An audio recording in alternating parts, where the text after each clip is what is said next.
Welcome to MuggleCast, your weekly ride into the Wizarding World fandom. I'm Andrew. I'm Eric. Micah. I'm Laura. On today's episode, we are going to discuss MuggleNet's new book, the Unofficial Harry Potter Character Compendium, MuggleNet's ultimate guide to who is who in the Wizarding World. And we are joined by one of the authors, Marissa. Hi, Marissa. Welcome to the show. Hi. Thanks for having me. Yeah, you also have been a longtime listener of MuggleCast, right? For several years. Awesome. So you're going to fit right into today's episode. And obviously, you're a part of the MuggleNet team. What do you do at MuggleNet besides write this awesome book? I'm the transcript coordinator, so I handle any video transcripts or audio transcripts for the site. That was kind of like Micah's old job for MuggleCast. We should compare notes. It's not a very well, I will say it is a very humbling experience. It's not always fun, but Agreed. It might not be a sexy job, but it's an important job. Transcripts. There you go. Yes. Cool. So we'll talk about this book later in today's episode. We all received copies and we're all really impressed with it. It's this character encyclopedia. It's just a wonderful resource to have. And Laura, what did you say to Marissa before the show today? Oh, yeah. I was immediately like, thank you for this gift. Because it is so well organized, and as people who are weekly researching and developing conversations, this is going to be so helpful, because if I want to know like what house some random obscure character we only met once was in, I can find it here, as opposed to having to dive through thousands of pages of the original novels to try and find it. So this is a gift. Thank you so much. We'll talk about it later more. And I also want to talk about just gathering all this information. It must have been a massive task. But first, let's turn to Muggle Mail, and we're going to start with a voicemail. Hey, MuggleCast, this is Jeff. I was thinking about alternate titles for Harry Potter and the Order of the Phoenix after listening to your most recent episode. And I think if I had to call it something else, I would call it Harry Potter and the Lost Prophecy, because that would kind of go along with at least, I believe it's 5 out of 7 books that also have chapter titles that are the same as the title of the book. And the prophecy is really what the whole book, really all the books up to that point at least, are kind of leading up to that moment where Harry finally understands what his destiny is supposed to be. It was just a thought that came to me. I wonder what you guys want to think about it. Bye. I love it. Harry Potter and the Lost Prophecy. What a tease that would have been. Agree. Yeah, for sure. Yeah, I remember last episode, Laura and I kind of went more with the more marketable titles, whereas I think you, Andrew, and Eric went with a little bit more like creativity. Not to say that we didn't have it, but I feel like Jeff's voicemail here, his suggestion would have fit in well with what Laura and I came up with. It's a deeper cut than the titles that you two came up with. No offense. All right, let's move on to the written emails. Hey guys, loved the show and loved last week's episode. When you guys were discussing the most notable new characters in Book 5 and how they were portrayed on screen, it reminded me of a new casting idea for Umbridge I've had for a while now and have been dying to share because I believe it's a match made in heaven. While watching the TV show Fleabag, I felt like I was reintroduced to the Umbridge that lives in my head. Olivia Colman! Her character in Fleabag even has the same sickly sweet cover-up personality that hides, sort of, the evil within. I love Olivia Colman, so this is no shade to her, but her facial features even better resemble the features J.K. describes in the book.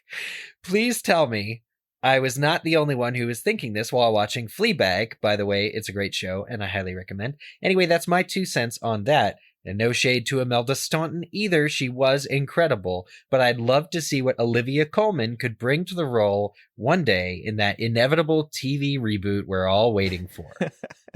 Wow. 1000%. I've had the same thought. Really?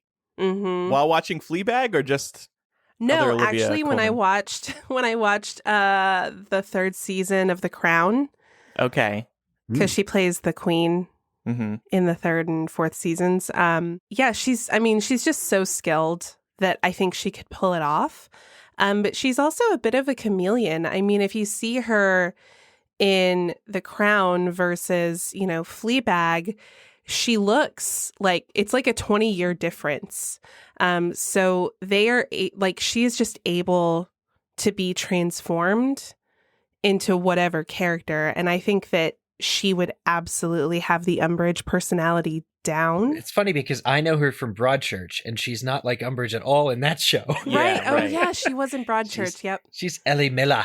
Yep. But yeah, like I love what Matt said as far as this awakened the character that had been in my head, like from the books, because, you know, the movies do tend to, I think, overlay anything that we have that is just the book sometimes.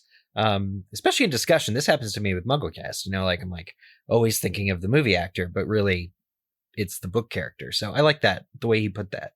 I had seen this show and Olivia Colman's role, and I hadn't made the Umbridge connection, but I did include a highlight reel in our rundown today, and we're going to include it in today's show notes. If you watch it, you will get some Umbridge vibes, as Matt was saying. So do check that out in today's episode show notes. Let's keep fan casting this TV series. I think this will be great. Yeah. We could do a whole episode about that.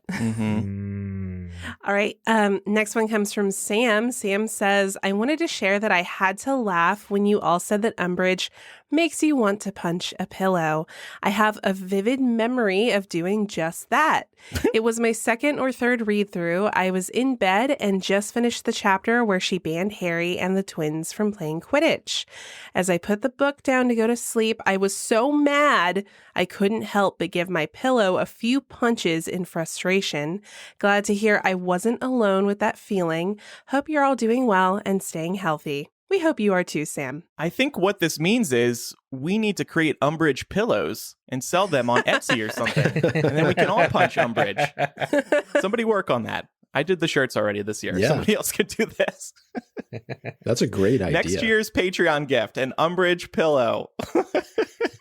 Exclusively used for punching, not cuddling or relaxing. Unless you're Filch, then you might want to cuddle. Yes, yes.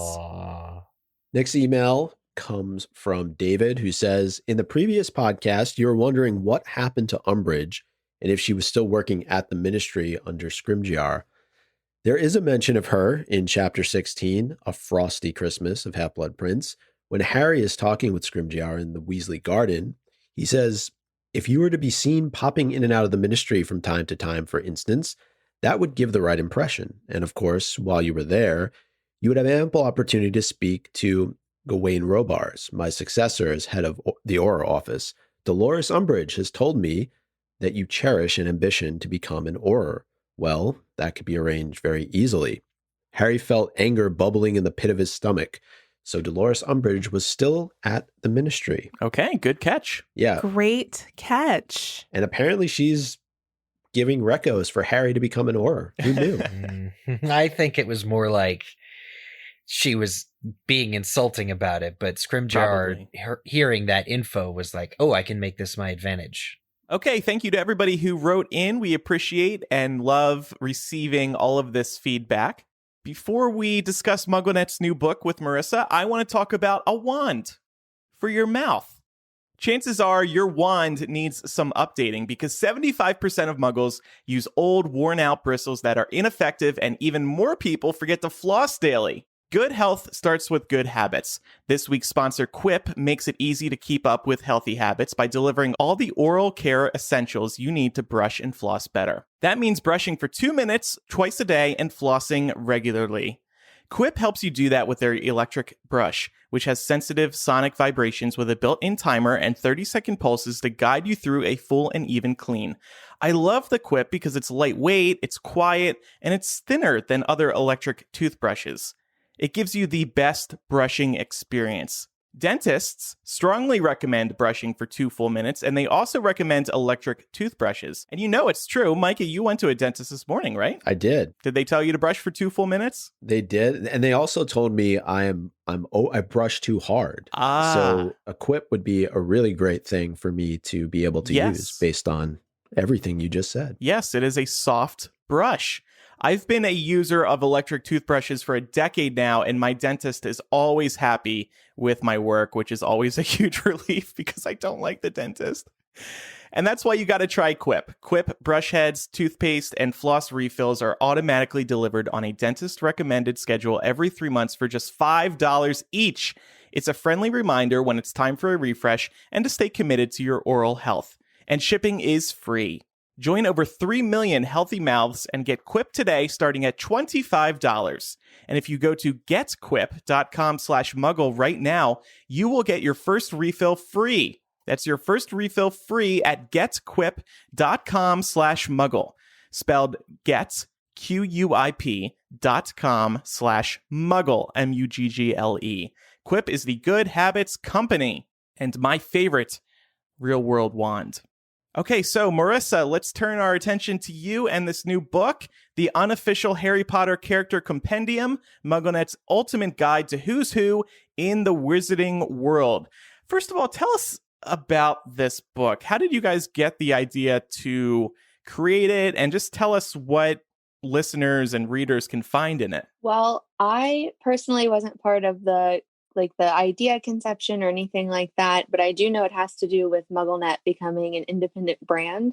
And now that we have plans to publish a lot of different magazines and books. So this was sort of the first, I know this is our first book in 10 years, I think it was. So this was our first foray back into the publishing world.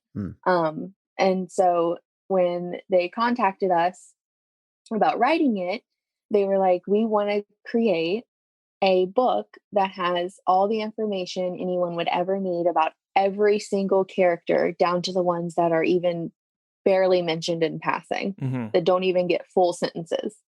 And I was like, sign me up. Because that's what Harry Potter fans want. We've always hoped, right, finally, Micah, because we always hoped that J.K. Rowling was going to give us a Harry Potter encyclopedia, and she never did. It still hurts. That's exactly what I was just going to say. We finally have an encyclopedia that we can reference. And it actually goes a little further than the characters we've read about in the books, right? Because there's this non-canon characters section. Tell us about that. Yeah, so towards the back of I think the Barnes & Noble exclusive edition, we have MuggleNet's favorite non-canon characters. And most of them are either from maybe the movies or characters that were found on J.K. Rowling's website in like her blog posts about ones that didn't quite come to fruition. So like Hermione's sister or Mafalda Weasley, those sort of things. I love that because that's what fans want, right? They want the little details too. Yeah.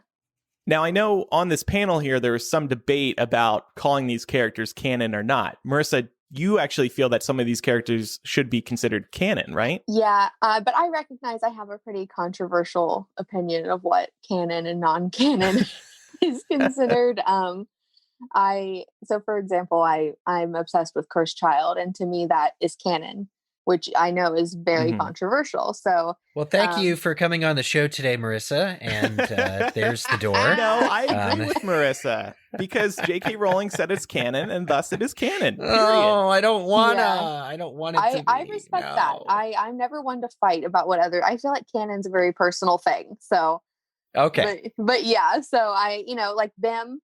I love Bim. He's the one that changes houses in the movies, and he's the one that is talking about Sirius Black, and he's like trying to catch smoke with your bare hands. Yeah. I love Bim. Bim's canon, 100%. See, I would not consider Bim canon because he's a movie character.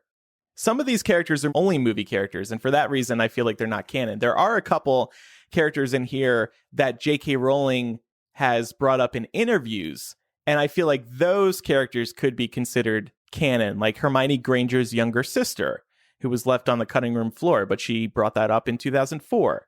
Or Mopsus, or Mafalda Weasley, who was the daughter of Molly Weasley's second cousin. Was it Mafalda originally supposed to serve the same role that Rita Skeeter did? Yes. Yep. In Goblet of Fire? Yeah. So I feel like that very much makes her at least tangentially canon, you know what I mean? But she doesn't exist, I feel like, though, in any of the work. Like, she's just a conception. So to me, that's not canon. I agree. Yeah. I agree. She also would not be Weasley. She's listed as Mafalda in the book, and rightly so. If she's the second cousin of, or somebody's daughter's second cousin of Molly, Molly's not a Weasley. Molly's a Fabian. Molly's a Pruitt. So, I doubt it would be Mafalda Weasley. And also, all Weasleys are Gryffindors. Mafalda would have been a Slytherin. Well, somebody has to divert. Well, I mean, I'm just saying all of the pureblood families are interrelated. Mm-hmm. Laura with the truth bomb there. That's all I'm saying. Game of Thrones action going on. Yep. But no, it's such a cool throwback, though, too, to be able to go through this book, particularly this section that we were just talking about with Mopsis and just thinking about the origin of that name and coming from Greek mythology and the fact that she decided, instead of going with Greek mythology in that sense, she went with the Trelawneys and Sybil and Cassandra, basically this whole family of seers. But I was looking forward to seeing this character. I was quite disappointed that he didn't end up in the book. But as you note here, we ended up with Trelawney and her quirks and her personality. And I think that it worked out at the end of the day. But I just remember kind of going through J.K. Rowling's website and reading her interviews, and this one stood out to me. So I was really happy to see that ended up in the book. You guys also wrote these other sections that cover Ilvermorny, the Four Houses of Hogwarts, the Ministers of Magic, the Chocolate Frog card. So it's not just a straight up character encyclopedia. You have all these other sections as well. And some of them are scattered throughout the book, which is a refreshing break from the character breakdowns. But tell us about the development of this book in terms of writing it. How did you and the rest of the MuggleNet team gather all the info for this book, and how long did that take? Longer than you would think. So if it didn't have a direct citation, right back to the books or the movies or wherever the character was coming from, then it was unable to be used.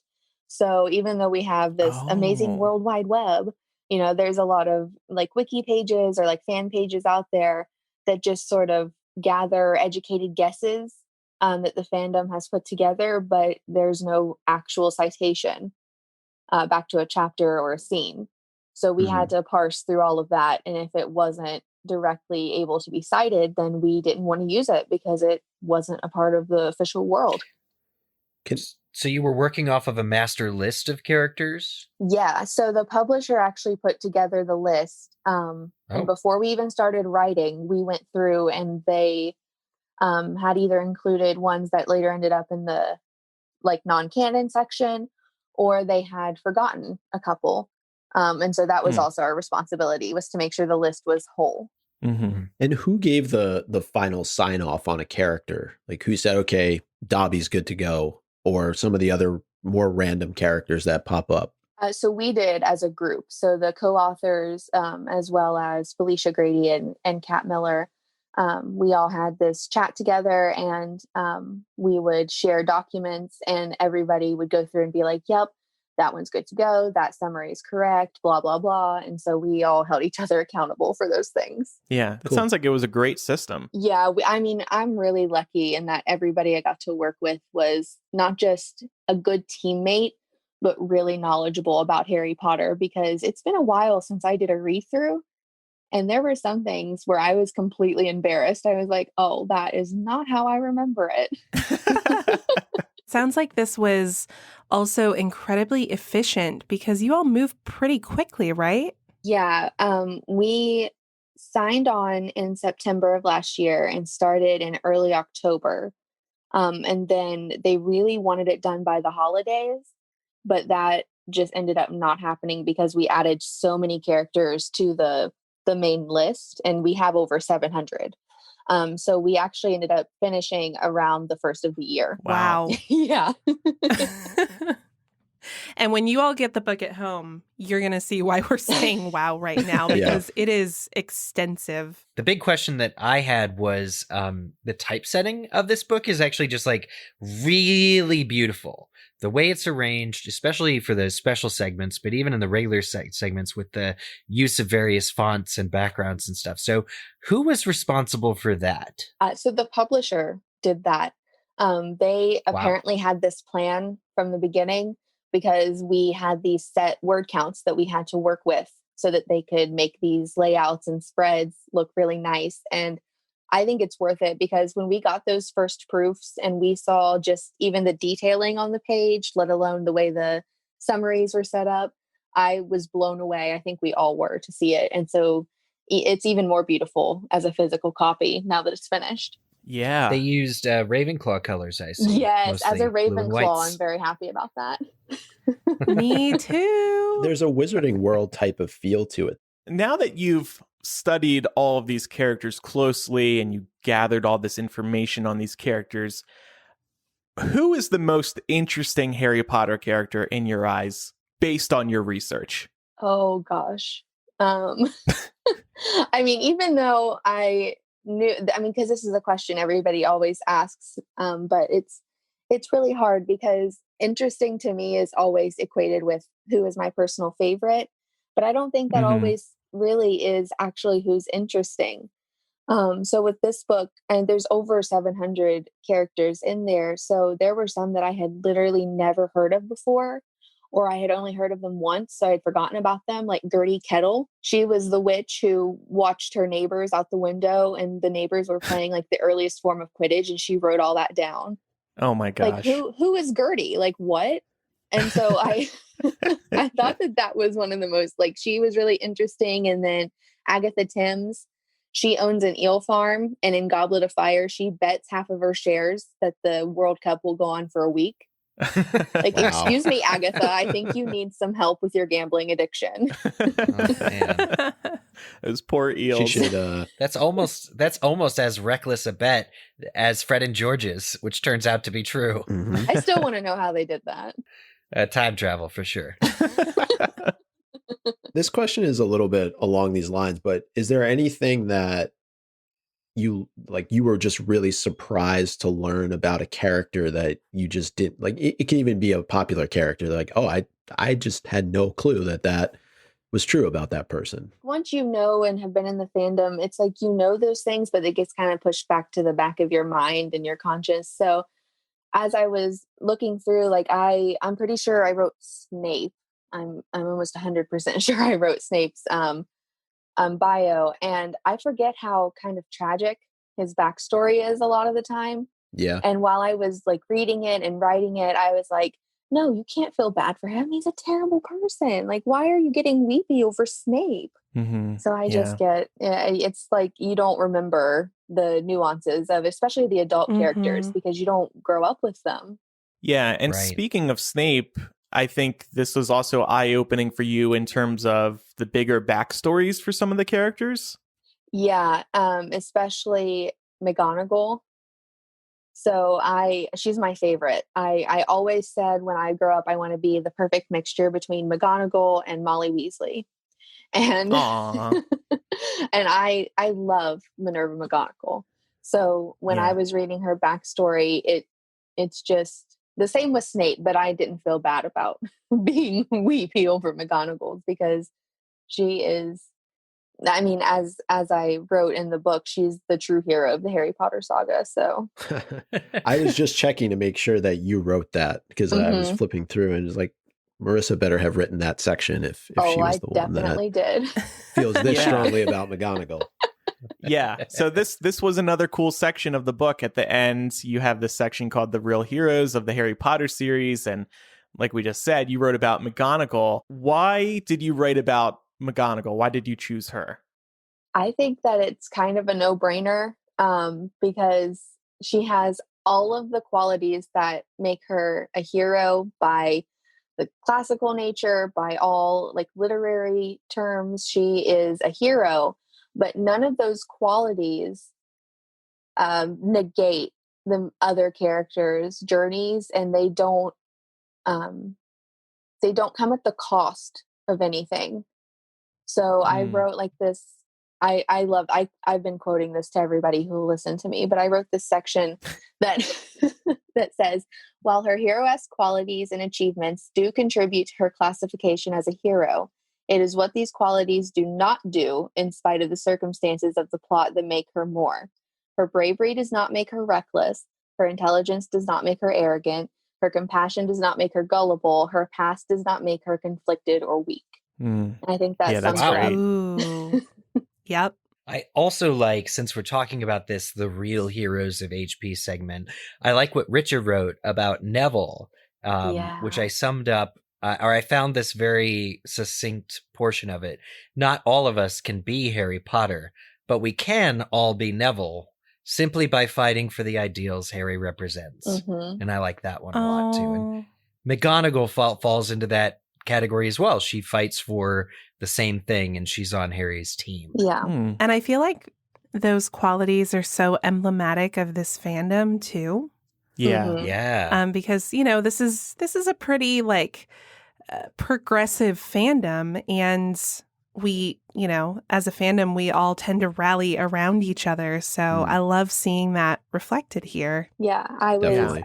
I was really excited to read everybody else's, because even though I feel strongly about Minerva, I don't necessarily think that Neville is not the one true hero. I think that heroes come in a lot of different ways, and without each quote unquote hero's journey in the book, even the smallest side characters, then you wouldn't have the ultimate narrative. So I feel like they're all really important. Oh, yeah.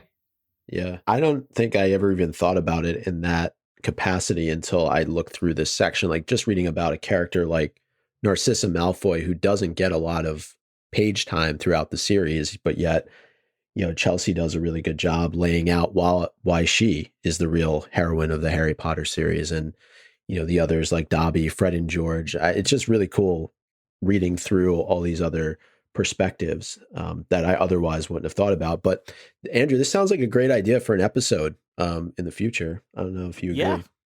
Yeah, for sure. I don't know why you're pointing that question at me precisely, but Well, you know, Eric, I get to Eric, make that the- sounds like a great idea for an episode, don't you? You're Laura. right, Micah. And I'm going to develop a main discussion that's all about how Eric Munch is the biggest hero in the Harry Potter world. In fact, I was so thrilled. I was sad. Right when I opened up this book, I went straight to the E's for my buddy. the M's Eric. you mean, because it's by last name.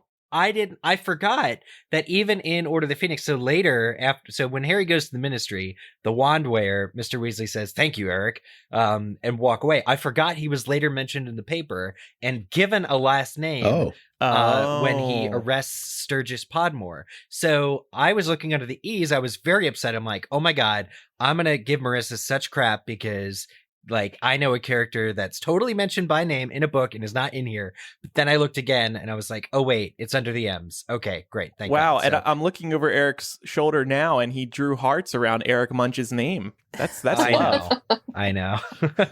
There's also space. I want to get people to like sign this book. It's so nice. Like I want to put like get names signed next to the character names. I don't know. Oh, that's a It's just really an good interesting idea. I had. Like you want Eric Munch to sign the book for you?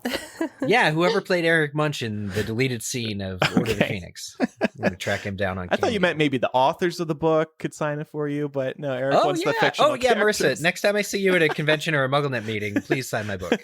I would love to.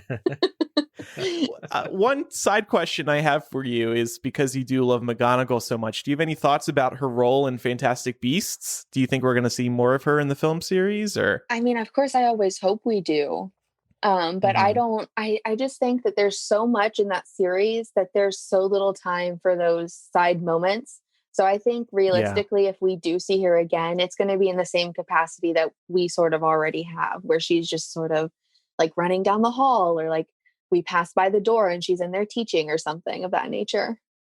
Yeah. Okay. One question that I had was, what went into the decision to include characters from Fantastic Beasts? Because obviously that series is ongoing, so there's going to be new ones that pop up, whereas Potter is kind of set and done.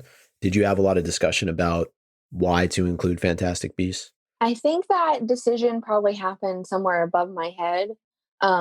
But I've had mixed feelings on it, although I never really expressed them because, I mean, on one hand, why wouldn't we? They already exist. But I agree. I think it almost makes me feel like it's unfinished in a way, that there will be characters in the future that won't be in here. Although I guess that leaves room open for a second version. Mm-hmm. Yeah, There you I was go. going to say Edition. the Yeah, updated, the unofficial. updated. Yeah. How many U words can we fit in the title, you guys? It's already a mouthful as it is. It's so fun to say, though. That's what publishers do, right? They want to get as much in there as possible so you understand what the book is without having to open it. That's like the thing in publishing. MuggleNet has a history of comprehensive book titles, so it's fine. Yeah. I would blame the publishers though, and it's not a bad thing. It's just very common. You see that everywhere. At the beginning, we weren't even allowed to know the title or anything. Like before we signed our contracts, we weren't allowed to know the publisher, the title, any of it. And so Felicia and Kat just kept referring to it as Who's Who. And for months, we, in like all of our group chats and email threads were titled Who's Who. And I'm like, oh, I hate those two words together. Stop that. But I mean, the core title is Harry Potter Character Compendium. And I love that. It's got some alliteration in there. It's kind of whimsical. Good stuff. Yeah. So let's turn our discussion to the fandom now.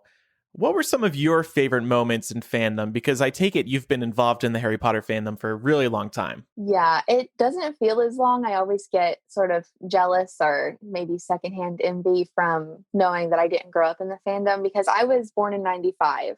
So I was I was born a few years late to kind of grow up with the series. So I was like a casual fan in high school. Like I liked Harry Potter, but it wasn't my whole personality. And then in college, I drove 2 hours each way to university, several days a week.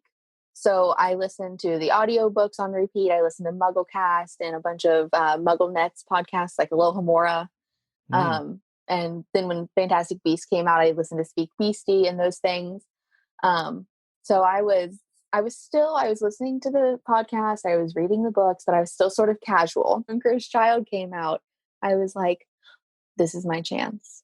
So I dived deep in to the Harry Potter fandom. And I flew to London my junior year of university. I saw it, did all the other Potter stuff, fell in love with London. And so when I came back home, I told my advisor, I'm going to do a study abroad. And I'm pretty sure he had a heart attack because at that point I was a senior in college doing a dual degree. Wow. And he's like, you're going to go do what now? You saw Cursed Child and suddenly you're in love with London? It was fast, let me tell you. But wow. I through Cursed Child, I discovered this whole part of the fandom that is almost sort of separate to the main Harry Potter fandom. And I don't necessarily like it better than the main fandom. There is a lot of exclusivity that comes with the Cursed Child fandom. Because, you can only really be a part of it if you've seen the play or I guess read the script. But that's where I really got into the fandom. Wow. And so it sounds like you got into the books post Deathly Hallows release. Oh, yes. Right. So Cursed Child was kind of that midnight release for you. It was the 8th story. It was something really new. Was. Yeah. Interesting. Wow. And look at this. You've already published a book and you were born in 95. My brother's a year older than you and he's not published a book. He just plays Animal Crossing all day. Oh, I do that too. Stop. I've got like 400 hours. One day Ryan will publish the Animal Crossing Character Compendium. I would buy it. I think Marissa would help him write it. It sounds like. Yeah, Absolutely. get them together. He can have a whole section about the corruption of the Nook family. Oh my God. Oh What? man. I need to Sounded start good, playing Laura. Animal Crossing. So Marissa, what's the role of a fan site like MuggleNet in 2020? Because MuggleNet has been around for so long. It's been 20 years now, which is just crazy. 21 years because Emerson launched the site in 1999. Well, I have a lot of strong feelings on this because that's my career is in academia and research, and my specialty is in the links between pop culture and literature. And so I've spent a lot of time in fandom and studying fandom. And I think that it's really underrated because it's mostly seen as a space by and for young people and young women specifically, even though we know that's not true. But that's how it's perceived, and therefore it's not taken as seriously in spaces in academia. So I think the role of MuggleNet has always been providing a place for people in the fandom to gather and express themselves. And I think it's still that and has been for 21 years. So I don't see that wavering going forward, because for decades now, 2 decades, fans have been publishing art and writing and just expressing themselves at really technical and nuanced levels. And all of this is about a quote unquote kids book.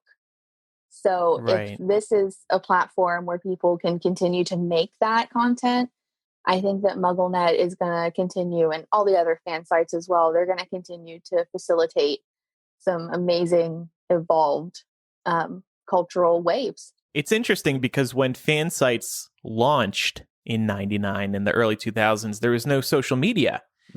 And so you had to really go to the website to check in on what was going on. You couldn't refresh Twitter or Facebook. You had to hop around to different websites. And now the entry point to the websites, to fan sites and all websites, is usually social media first, or getting a text from a friend sharing a link. It's really interesting how that's evolved to me. I'm just relieved more people still are finding the caption contest, which is the segment I'm still running on MuggleNet. Because honestly, it still lives on MuggleNet's website, and some people are still entering. So thank you, everybody. It's still running, you guys. It's bi-weekly. Go check it out. Go to a website. I'm going to go on now and suggest a caption, but thank you. No problem. I know people, I've had the privilege of talking to fans, and I know people who still check, like, refresh MuggleNet. Like, MuggleNet is still their, like, homepage. And that's what they check instead of, like, Google or Yahoo News or whatever in the morning. And I'm like, wow, that is very 1999. Well, it's a good idea these days, because reading MuggleNet is way more pleasant than reading Google News on any given morning. It's very true. Well, most of the time anyway. Man, I'm just having like flashbacks now to before I worked on MuggleNet. It was also my homepage, and I have particular memories of the build up to the release of Order of the Phoenix, and MuggleNet had like a countdown. Oh yeah, yes. I remember those. What was your theme, Laura? Which theme did you choose the most? I switched them all the time. Yeah.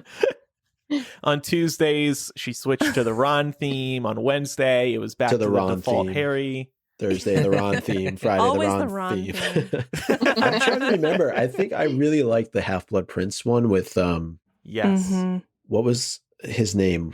Eric, you always remember his name. Walking up to the Gaunt House, Bob Ogden. I think there was one of that. Yeah. But wow. I was just going to say about MuggleNet. I got a chance. Was it last year, Eric, when you all were at Comic-Con here in New York? It seems like 5 years ago at this point, but no, it really does. But no, it was last October. Last October, week before. Yeah, I was just November. really blown away and impressed just by the staff, like just the number of staff. Just to think that are still working there. I know you have some absurd number of people now that are working for MuggleNet, but just that, and then everything that you all did at Comic-Con was just really, and then at the Hard Rock Cafe afterwards, it was just very, very impressive. So for folks who think that the fandom is dwindling, it certainly isn't, and I know Kat has done a really great job over there. Yeah. Yeah, Into the Pensive was a great evening, great event. I saw firsthand all the work that went into that, and I can't say enough good things about my colleagues. I mean, they put in hours that you wouldn't believe into things like that, and they just care so much, and it's really impressive to see it pay off. I just found the Half-Blood Prince theme on MuggleNet in the Wayback Machine, and it's got the countdown to the book too. I used to think those countdowns were revolutionary. I was just fascinated by going to MuggleNet, and right at the top, you could see exactly how many days, hours, minutes, and seconds until the book was released. And do you guys remember you could add the countdown to your Windows desktop computer? That's right. Yep. I did that. Those were the days. Those were the days. Oh, you're making me remember too I love the fact that you could get the Halloween theme too at any time during the year. Now this is getting very nostalgic. Yeah. Credit to, I think that was Emerson's brother Dylan who did all these designs. Mm-hmm. I mean, they really were, they were iconic, frankly. I mean, these website designs were just phenomenal. So, Marissa, thank you so much for sharing all that about the book. Where can people buy the book? Yeah, so you could buy the book anywhere books are sold, but there's a Barnes & Noble exclusive edition, and I really, really recommend that. So, I mean, if you have the money to buy two, support your local indie and also get the Barnes & Noble exclusive edition. There's all kinds of fun content in there. Yeah, there really is. And like we've been saying, it's just a really wonderful resource. I'm going to be keeping this on my desk because I feel like we're going to need to reference this a lot. Well, I mean, I could have used this like 15 years ago. For chapter by chapter, it would have been fantastic. Right. And the other thing is, I really don't think there's another book like this out there. And that's what I think is so awesome about it. So congratulations on publishing this book. And I can't wait to see what else MuggleNet comes up with, because these are really helpful. Yeah. I think we're set for Quizzage for the next couple years. We just use this book. Oh, yeah. Oh, Micah, you're stealing my thunder. Oh, Are I'm you sorry. going to be publishing any books that help Eric with the crazy caption contest? I don't know, but I wouldn't say it's not a possibility. Okay. Oh my God, can you imagine an illustrated book of all the winning captions throughout the years? All 428 weeks. All right, the gears are 428. turning. I'm not saying the email cat, but I'm not saying don't do that either. I know. I already have a text message half composed. It's cool. I'm going to publish a book. Maybe I can work with MuggleNet on this about why Scorbus is real in The Cursed Child. Oh. You're a big I will Cursed Child co-author fan. that with you. Yeah, Okay, I've seen fantastic. it over 24 times, so I will write Whoa. Jeez. Where? Primarily New York? primarily London. I lived there while I did my master's. Oh, duh. Yeah. Yeah, I don't think I mentioned that before, but I know that I maybe put it in the doc or something, but I lived there, and when you live in London and close to central London, you can go to the ticket office and you can get the best seats for like the lowest price. Yeah. You just have to be able to You should go, tell like, Eric about that's a that week. because Eric had a little bit of an issue with our tickets the first time. Oh, I no, paid Eric. standard fare $428.50 for 2 tickets. Yeah. Oh my God. That was what they cost when they pre-ordered. Why are you shocked? That's totally what everybody else paid. Yeah. No, I mean, And we went I went opening to- night, so it's fair.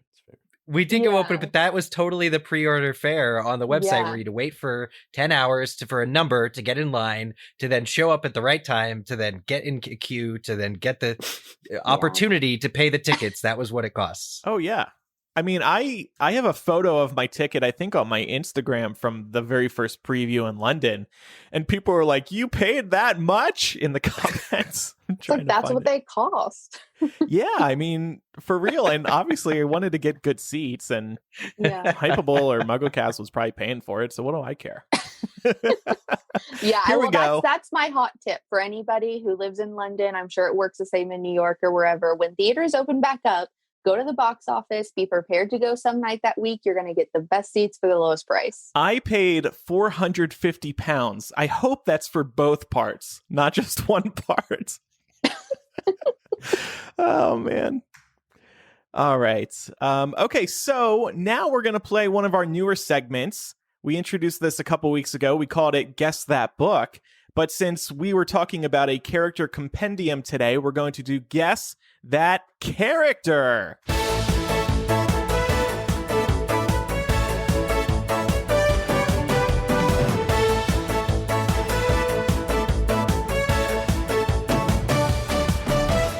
Dun-dun-dun-dun. All right, Marissa, welcome to Guess That Character, the hot new MuggleCast segment. You're a listener, so you probably heard Guess That Book a few weeks ago, right? Yes. Okay, fantastic. So for anybody who doesn't know, I'm going to be playing a selection of clips from the UK audiobooks narrated by Stephen Fry, and everybody else has to guess which character is saying these lines. Now, this was difficult to prepare because Stephen Fry and Jim Dale both do impersonations. I was trying to find clips that wouldn't give away who was saying them. So we'll see how this goes. I'm going to play a clip, and then everybody has 10 seconds to guess who said it. Is everybody ready? Yeah. Yes. Yeah. Okay. Some of these are really short because otherwise they give too much away. All right. We'll start with a short one. Show yourself, said. Did he curse? What happened? I heard a bleep. Yeah, I bleeped out the character name. Okay, Laura, guess Is it Filch? Filch. Dumbledore. Mad-Eye. Mad-Eye. Dobby. Wow, actually, you all are wrong.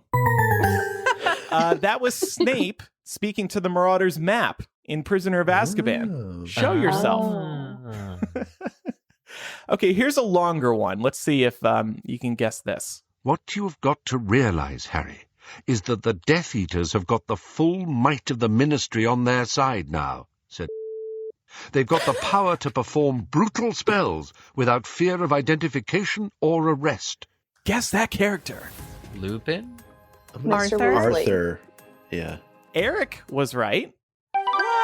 Hey! It was Lupin in Deathly Hallows in the chapter The Bribe. 10 points. All right, To I'm me. tripping you guys up this week. I love it. Okay, here's the next one. Keep your voice down, Neville. The password's pig snout, but it won't help you now. The fat lady's gone off somewhere. How's your arm? Hermione? Yeah, Hermione. Yeah, I'll go with that.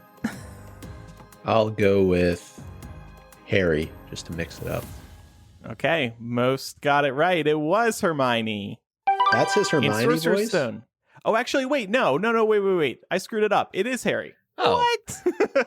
Andrew. Sorry. Unacceptable. So, guess we know who's Sorry. next. Guess we know who the next one's going to be. No. All right. Here's the next one. An ultra short one. Me, he said. What? How are we supposed to? Dudley Dursley.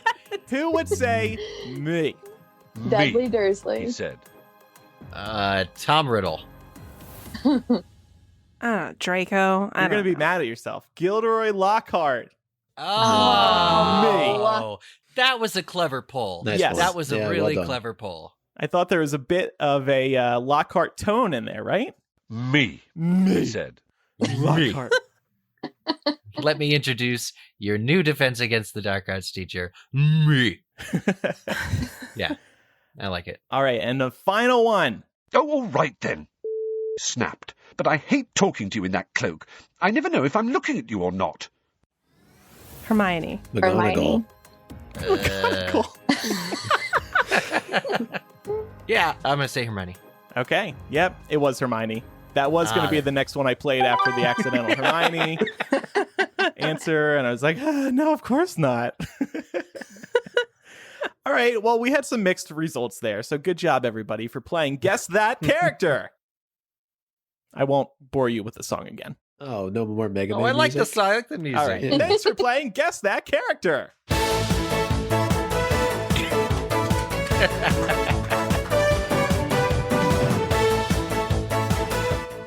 So looking ahead, next week, we will put a cap on chapter by chapter by discussing our favorite chapters in the Harry Potter series. And what this discussion will yield are the best chapters across the whole series. So we're really looking forward to looking at all of the books and our favorite chapters in them. We want to hear what your favorite chapter was as well. So send it in, MuggleCast@gmail.com, or use the contact form on MuggleCast.com, or call it in 1-920-3-MUGGLE.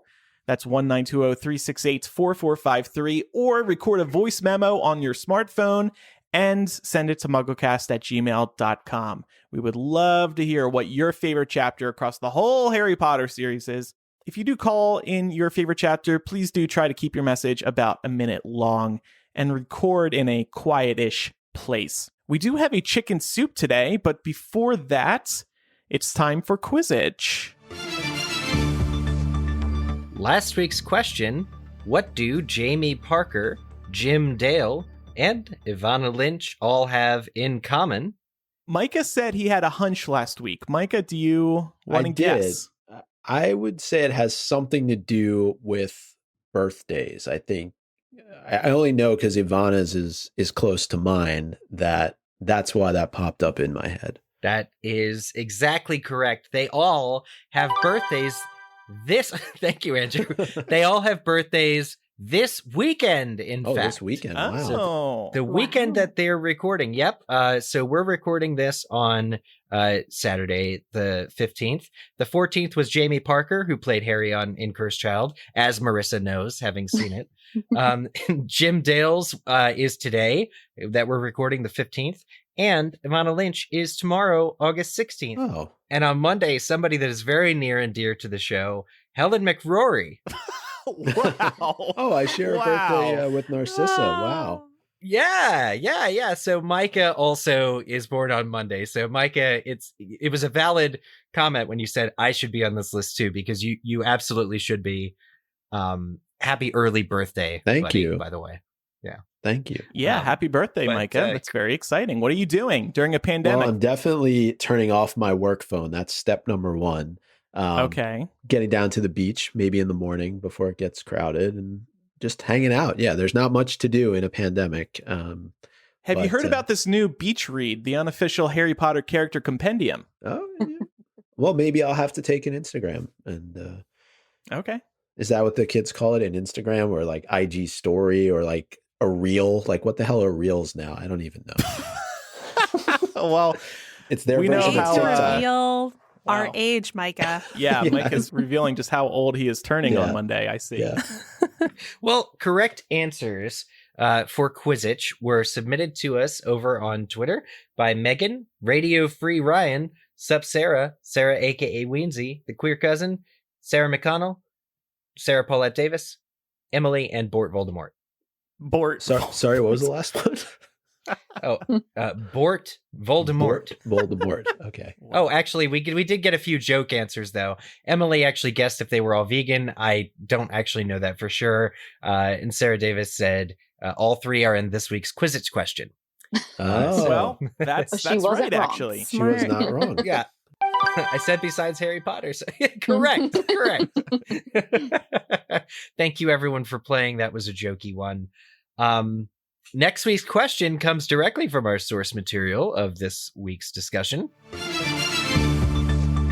What is Daisy Pennyfold known for? Being in that Quizzage question. Sorry. Bad joke. Okay, Bad from joke. now on, going forward, besides the fact that they're the subject of the question, that is no longer an answer. Sarah Davis, you were the only person who could win for that. Okay, to wrap up today's episode, we have a chicken soup from Grant. Hi, MuggleCasters. I was just listening to episode 476 and really enjoyed the trip down memory lane. I'm a casual listener of the show now, but in high school, I never missed an episode. I wanted to reach out to sincerely thank you all so much for the work you have put and continue to put into the show. I was definitely an outcast in high school. The highlight of the show for me was episode 117 after J.K. Rowling announced that Dumbledore was gay. I am from rural Western Maryland and had never heard anyone talk about homosexuality in a way that was even remotely positive. As a very closeted 15-year-old who couldn't even accept himself for who he was, hearing people I respected so much talk about my favorite Harry Potter character being gay in a positive, accepting way had such a profound impact on my self-esteem. I credit this episode completely for being able to accept myself for who I am. I distinctly remember crying and listening to your comments and saying to myself, you are gay and it's okay. Everyone is not going to hate you. It also gave me the courage to come out to my mom shortly later. Today, I have a wonderful supporting family, have been happily married to my husband for 5 years, and am much more comfortable in my own skin. Listening to this anniversary episode brought back many great memories from the show, and in particular, this one. I felt the need all these years later to reach out and tell you about what an impact you had on my life. Your show is not only entertaining, but you have also made real impacts on people's lives. I know it did for me. Thank you, Grant. Grant, that is amazing. Wow. Thank you so much for sharing this. Yeah, I was a little weepy when I was reading this. Thank you for your vulnerability. Yeah, and this line, I credit this episode completely for being able to accept myself for who I am. Wow, like that just means the world to us. Coming out for me was difficult as well, and MuggleCast and MuggleNet played a huge part in my coming out process as well. So I hear where you're coming from, Grant, and I'm really glad to hear that you're doing so well these days. I still remember like the day after J.K. Rowling made that announcement, we were in New York City for the announcement. And according to Jamie, I stood up and applauded, which I don't remember that part. But going home from the event, or it was the day after, I remember being in a New York taxi and hearing on the radio, in other news, J.K. Rowling has announced that Dumbledore is gay. I'm like, wow, this is a really big deal if they're announcing this on New York radio stations. And I found out the same day. I was across the world. I was in Australia at the time. Mm-hmm. It was between Melbourne and Sydney, and it was on the radio the same day. Worldwide news, just absolute huge news. Probably the similar radio report. J.K. Rowling says that J.K. Right. Whatever. Just in a different accent. It was like a real person was coming out. It was stunning. Yeah. It was such big news. So yeah, huge celebrity, that Dumbledore. Yeah. Harry Potter has helped us in a lot of ways, and we will always be grateful. And Marissa, thank you so much for coming on the show today. It was awesome having you on, and thank you for telling us about the Harry Potter Character Compendium from MuggleNet. Yeah, thank you so much for having me. I had a really good time. We would love if you, the listener, could take a moment to review us on Apple Podcasts or wherever you listen to podcasts. We'd love to get a bunch of fresh reviews in the directories because it helps new listeners discover us. So thank you in advance for that. Also, follow us on social media. We are MuggleCast on Instagram, Twitter, and Facebook. You will get Throwback Thursday clips, new episode previews, the latest news, our favorite Harry Potter memes from around the internet, behind-the-scenes looks at the show, and a whole lot more. And finally, we would also love your support on Patreon, patreon.com/MuggleCast. Our Patreon is the reason that we are a weekly podcast. And to thank you for supporting us, you get benefits like a new physical gift every year. Next year, look forward to the Umbridge pillow that you can punch. The Umbridge punchable pillow has a nice ring to it, too. Like it. You can listen in as we record each episode on Saturday mornings. You also get to see our planning docs, so you can see what's coming up. You get these cool behind-the-scenes looks at the show. And we also do other benefits like Slug Club Hangouts. We hosted a hangout with our Slug Club patrons earlier this week. We were talking books the whole time. Yeah. Micah, you got a ton of recommendations, and you bought a few of those books. I did. I bought 3 of them, actually. Just 2 of them are the first book in a series. So I figured instead of going all in without, reading a book first, I'm going to read the first book, and then if I like, I'll continue. But yeah, just some really great recommendations across the board. I mean, I was impressed. Like that chat that we had in the Zoom meeting, like kept filling up with more and more book recommendations. So maybe I'll have to mention a few on an upcoming episode. And on our Patreon, you also get access to ad-free editions of MuggleCast and bonus MuggleCast installments and more, if you can believe it. We're doing a lot over there. Patreon.com/MuggleCast. Thank you for your support. Do we have a TikTok yet? Is that happening? No TikTok for us. We should make one. Why? Okay, Laura, you can head up our TikTok. While we still can. Yeah, that's kind of why I want to do it, because if it ends up getting banned, just to say we had one. But okay, Micah and Laura are in charge of the TikTok. Good luck with that. Yeah. I'm not touching that with a 10-foot pole. I don't even have one, so I don't even know what it is. All right, thank you everybody for listening. I'm Andrew. I'm Eric. I'm Micah. I'm Laura. And I'm Marissa. Bye, everybody. Bye, y'all. Bye. Bye.